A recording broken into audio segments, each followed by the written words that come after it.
controlaba demonios. En Belén, aproximadamente para el año 1040 a.C. nació David, aquel que derrotó a Goliat y fue elegido por Dios en persona para gobernar Israel. David es considerado como un rey justo, valiente, apasionado, guerrero, músico y poeta. Para el año 965 a.C., el rey David, ya anciano, estaba postrado en la cama y su hijo Adonías aprovechó este hecho para proclamarse rey. Betsabé y el profeta Natán, conociendo la actitud hostil del joven, pidieron a David que nombrara heredero a otro de sus hijos, concretamente a Salomón por designios divinos. Así entonces Salomón fue proclamado rey del Reino Unido de Israel, del 965 al 928 a.C. Durante su ascensión al trono hubo lugar a una purga en los cuadros dirigentes del reino, así que tuvo que ejecutar a su medio hermano Adonías, y tras esto consiguió un círculo político-social de personas leales a él. Según la Biblia, Yahvé se presentó a Salomón y le dijo: «Pide lo que quisieres que yo te dé». Y Salomón contestó: «Da pues a tu siervo un corazón magnánimo, para juzgar a tu pueblo, para discernir entre lo bueno y lo malo». Y a esto Dios respondió: «Lo he hecho conforme a tus palabras. He aquí que te he dado corazón sabio y entendido». Hecho esto, Yahvé ordenó a Salomón construir el templo de Jerusalén para que albergara tranquilamente el arca de la alianza.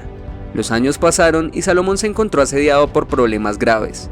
Entre los altos rangos de sus oficiales mayores se gestaba una rebelión.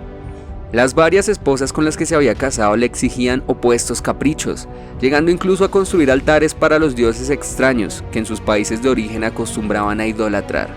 El inmenso peso económico y logístico de construir el primer templo para el Dios de Israel era casi imposible de resistir.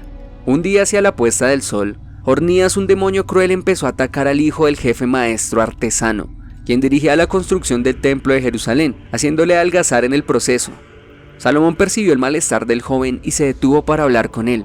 El joven le contó la agobiada que se sentía su alma por ser acechada por los demonios. Salomón rezó y meditó noche y día para que Ornías fuese entregado en sus manos y tener autoridad y potestad sobre él.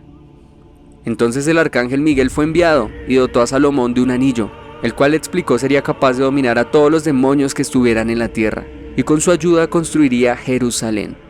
Con el anillo sería capaz de conocer la lengua de las aves, las bestias y los peces, y nada en la tierra le estaría oculto.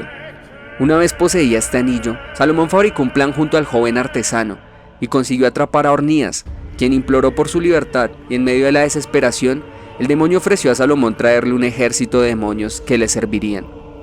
La tradición judía cuenta que cuando el rey David se encontraba en los umbrales de la muerte, llamó a su hijo y sucesor Salomón para despedirse de él. Salomón, que era joven, inexperto y estaba muy preocupado por la corona que pronto sería suya, le rogó a su padre que le dejara algo que pudiera serle de ayuda en tiempos de crisis. Su padre le dio un joyero que contenía una moneda. «Cuando te encuentres en aprietos», dijo David, «abre este estuche y mira la cara de la moneda, pero cuando te encuentres en la cima del bienestar, también ábrela y dale la vuelta y mira el mensaje que está en el lado opuesto.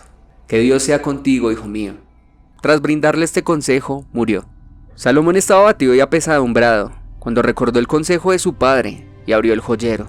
En la cara de la moneda leyó las palabras hebreas Ganse Yaor, que significan «esto también pasará». Se sintió profundamente reconfortado por el mensaje y volvió a tomar el control de su destino con confianza y decisión. Aceptó el trato de Ornías y solicitó que le trajera al príncipe del infierno Asmodeo o Belcebú para que trabajara en el templo de Dios. La curiosidad de Salomón hacia las artes oscuras aumentó hasta el punto de adquirir conocimientos sobre cristales, piedras, la transmutación de los metales, los misterios de la alquimia, el mundo vegetal y la vida eterna. Además, se decía tenía el don de hacer milagros. Escribió cientos de libros al respecto. Con estos conocimientos y el anillo hecho de hierro y bronce que contenía grabado el nombre divino de Dios, que por su causa le extendía poder y dominio sobre todo espíritu inmundo, una vez Ornías cumplió con su parte del trato, Salomón logró engañar al demonio Asmodeo, haciéndolo esclavo suyo, y lo obligó a construir el templo de Jerusalén. Se disipó la rebelión, se terminó el glorioso templo de Dios, un templo cuya gloria física y espiritual ensombrecía toda forma de culto pagano de Israel. Los barcos de Salomón surcaron los mares y trajeron gran prosperidad a su pueblo. Desde todos los lugares los altos y los poderosos hacían peregrinaciones para rendir tributo al rey, a sus riquezas y a su sabiduría. Sentado en el cenit, Salomón olvidó las últimas palabras de su padre. No volvió a abrir el joyero, ni a mirar el reverso de la moneda. Fue entonces cuando Asmodeo golpeó la puerta de su corazón. Sucedió que cierto día, el rey le dijo a Asmodeo que no entendía cuál era la grandeza de los demonios, si uno de los príncipes de todos ellos podía ser encerrado por un mortal. Asmodeo respondió que si Salomón le quitaba las cadenas y le prestaba su anillo, podría probarle los poderes que poseía. El monarca arrogantemente aceptó. El demonio se puso de pie ante él, con una de sus alas señalando al cielo y la otra apuntando hacia la tierra. Tomó a Salomón, que le había entregado su anillo protector, y lo llevó volando a cientos de kilómetros lejos de Jerusalén. Y luego Asmodeo usurpó su imagen y se designó a sí mismo como rey.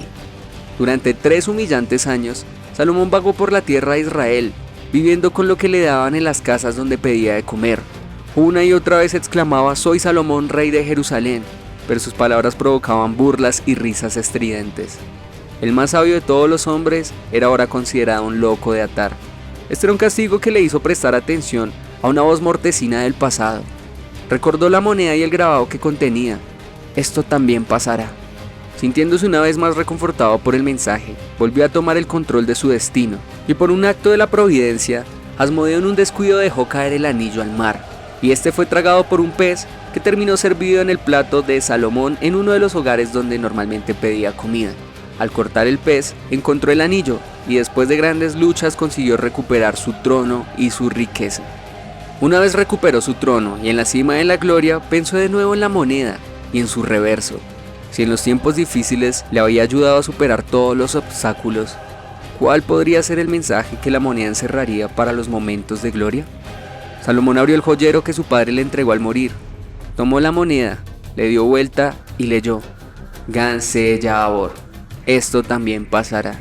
Y al entender el significado que su padre le quiso heredar, fue el momento en el que Salomón se convirtió realmente en el ser humano más sabio de todos los tiempos. Salomón el sabio trajo prosperidad a su reino y alcanzó el mayor esplendor en la monarquía israelita. Escribió un grimorio que se divide en 5 partes titulado La Clavícula de Salomón. El grimorio contiene detalladas descripciones de espíritus, así como los conjuros necesarios para invocarles y obligarles a cumplir la voluntad del conjurador. También se explican en detalle las acciones previas a la invocación, tanto la fabricación de los elementos que se emplearán en el ritual, como los rituales necesarios para evitar que los espíritus tomen el control y otros rituales de protección. La primera sección del grimorio, titulada Ars Goetia, en latín medieval el arte de la Goetia, que significa brujería en griego, contiene las descripciones de los 72 demonios que se dice que Salomón invocó y encerró en vasijas de bronce selladas mediante símbolos mágicos, y que obligó a trabajar para él.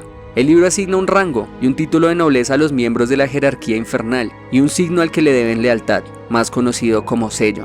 Además, esta parte enseña a construir una vasija similar a las de Salomón y a usar las fórmulas mágicas para llamar a estos demonios de forma segura.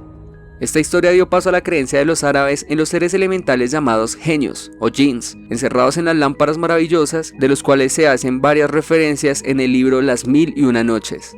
Y si desean saber más de estos seres, en la etiqueta pueden encontrar un video donde hablo solamente de ellos.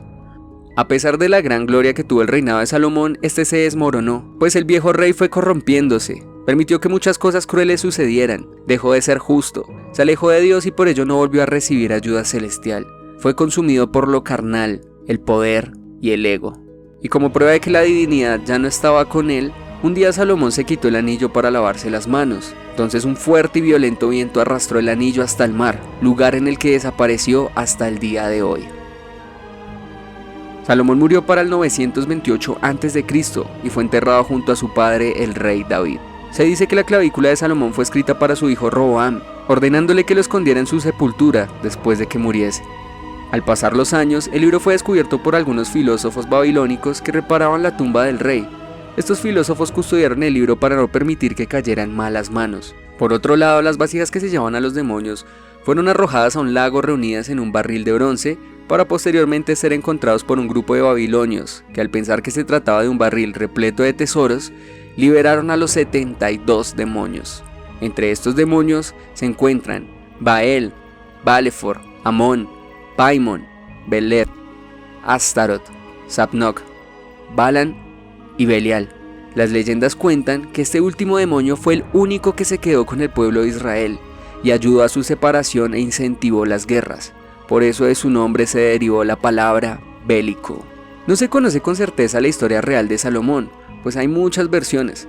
Recopilé en una sola historia algunas de ellas. En una versión de la historia, Salomón fue víctima del anillo que lo corrompía con el pasar de los años. En otra fue por sus esposas, que lo encaminaban en las creencias que ellas tenían de dioses paganos. Y una más oscura es que fue consumido por los demonios con los que convivió por tantos años. Si te gustó el video, no olvides darle me gusta, compartirlo y suscribirte si aún no lo has hecho. Recuerda que te habló Seram y esto es BRF Online, un canal, diversas voces.